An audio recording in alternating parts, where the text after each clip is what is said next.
What's up? This is your boy LB. Ngiye kubereka uko na creatinze cinematic color grading guys muri Premiere Pro.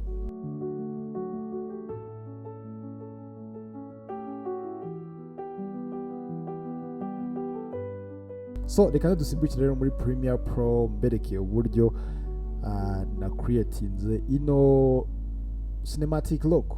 So guys, this is new clip yanjye ngiye kwifashisha. So urabona uburyo imeze ingi iri flat, okay, iri very flat guys, okay. So none nakoresheje Lumix S5 lens 20 kuri 60, okay. So nanayishutinze mu masaha nimugoroba saa 10 gutyo, urabona ko yes uburyo imeze iri clean. So guys, ngiye gukora ngiye kubaza nayikura muri flat image nubundi kugira ngo nze kwihereza cinematic look, okay. So first ndazana muri basic correction, okay. So inzana kuri input ngiye kwinjizamo Rex 709 yanjye, okay, y'ubundi ya Lumix ya Panasonic, okay. And then guys, so ahangaha mfite yes Rex 709 y'ama Panasonic agiye atandukanye. So guys, nje gukoresha ino V2, urabona ino V2 nukunguku isa, okay. So ahangaha ushobora gukoresha V3, okay. So nako zigiye zitandukanye no mu look guys, okay. V4, okay, you see how it is. So noneho ngiye gukoresha ino V2 yanjye, okay. So ndashaka gukoresha ino V2, okay. And then guys, urabona ko nubundi ukuntu ihise ihinduka, ingi niyo before ingi niyo after, ariko guys still nubundi ndazana muri exposure cyase hano muri basic correction ngire utundi tunongeramo. So hanga ndaza kongera urumuri gakeya, okay. So hano nze kugabanya highlight wenda nko kuri shot kugira ngo nze kubona details gutya guys, okay. And then saturation nayo ndaza kuyongera muri ubu buryo guys, okay. And then so about the shadow, yes, ni gakeya, yes, okay. And then no kuri black nze kwadingaho akandi, yes, nze kugabanyaho gakeya, okay.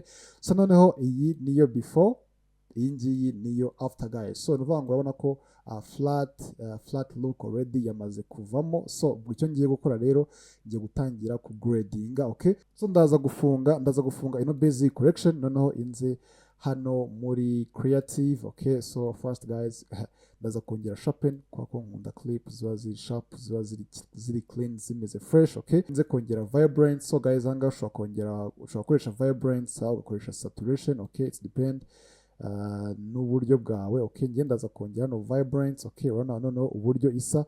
And then so ndatanza gufunga ino creative guys, okay. Ahangaha ngiye gukora look yanjye n'ubundi nkoresheje zino settings, okay. Nta light ndaza gushyiramo, okay.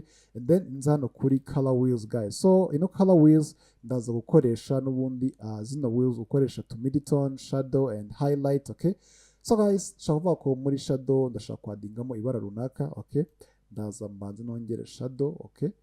So mvuye ko nshaka kwadingamo like blue, urabona ko yes muri blue direct itijyamo guys, okay. So ndamutse nje gufunga ino color wheels, ingi niyo ari before, ingi niyo after, maze kwadingamo blue, okay, muri shadow zanjye, okay. Urabona uburyo isa irasa neza cyane.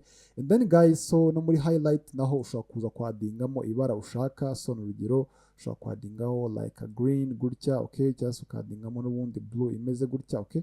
So ngere kanze gushyiramo ino cyan. So guys, cyans ni ribara riri hagati ya blue na green, okay. So hanga hano hagati, okay. So nava ko ni nk'ubururu buvanze n'icyatsi, okay.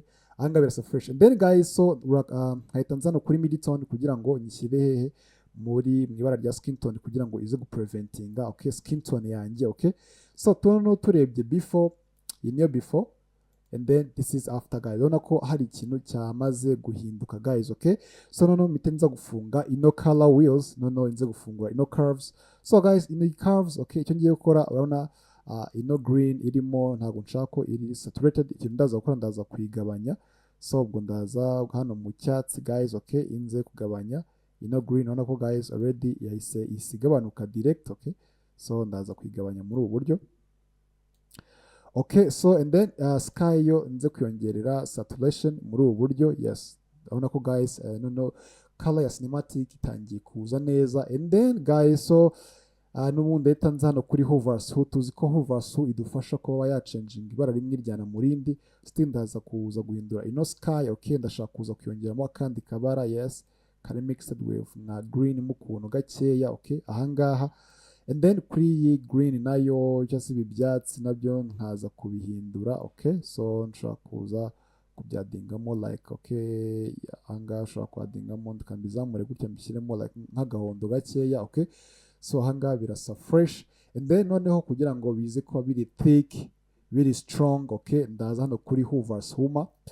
Urabona ko yes, kuri iyi sky uburyo isa ntago isa nk'uko mbishaka 100%, so ndaza n'ubundi guselectinga ya blue yanjye kuko sky ni ubururu, okay, so this is the first point, and then ahangaha ikaba ari akadomo ka nyuma. So guys, aho kugira ngo nzamure gutya urabona ko biri guhita biba bibi cyane, ahubwo ndaza kumanura kugira ngo bize kuba biri strong. Urabona ko guys, okay, noneho colors zibaye strong, okay, so ahangaha urabona ko guys ahangaha bimeze neza cyane, and then even no kuri green guys ni ukuvuga ngo ahangaha ushobora kubikora ku mabara ushaka. Urabona ko ahangaha birasa neza cyane guys, okay, so and then urabona ko bimeze neza, and then guys, so ngiye he hano kuri mu character wanjye kuri subject, okay, so ino skin tone ye ntago ndi kwikunda, that's why ndagaruka hano muri hano kuri hoovers, okay, urabona ko irimo umutuku, so ndashaka kwadingamo like nk'agahondo gake kugira ngo bitaza kuba ari umutuku cyane, okay, so ndaza no guselectinga, noneho urabona ko na already namaze guselectinga aho skin tone yanjye iri,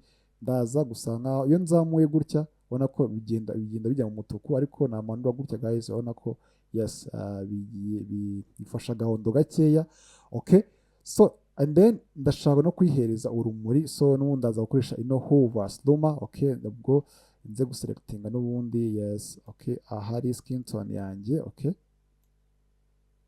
so nze kuzamura muri ubu buryo. Urabona ko guys iyo manuye haza dark, iyo nzamuye haza light, so urabona ko ahangaha birasa neza cyane, okay, so guys ibi mbikoze mbere yuko ninjira muri iyi HCL secondary, okay, so ndata nyifungura noneho ubwo imite nze gupikinga muri wa mutuku, nze kwenaboringa noneho ino color gray, urabona ko noneho direct skin tone yanjye bayi selected fresh, noneho imite nze no gusmoothinga yes, za edges, alright, okay, so iyo birangiye ndahita nza gufunga ino color gray, so and then noneho ahangaha ushobora guhita wadingamo n'ubundi color ushaka guys, okay, nkayereza hano n'urumuri.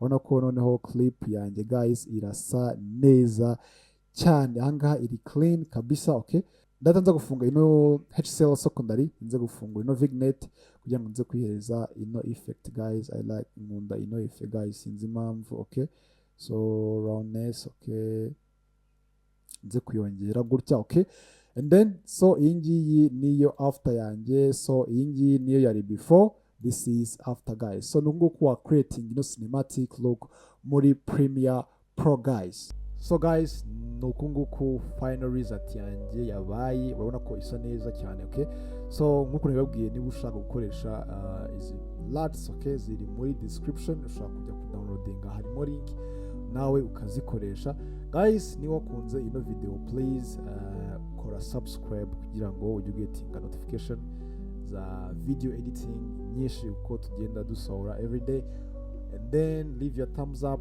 uyilikinge, uyisharinge. Kubona ufite ikibazo guys please comment down below kugira ngo tubashe kubasobanurira. Ndakunda cyane rero, tuze gurira muri video y'ubutaha. Peace.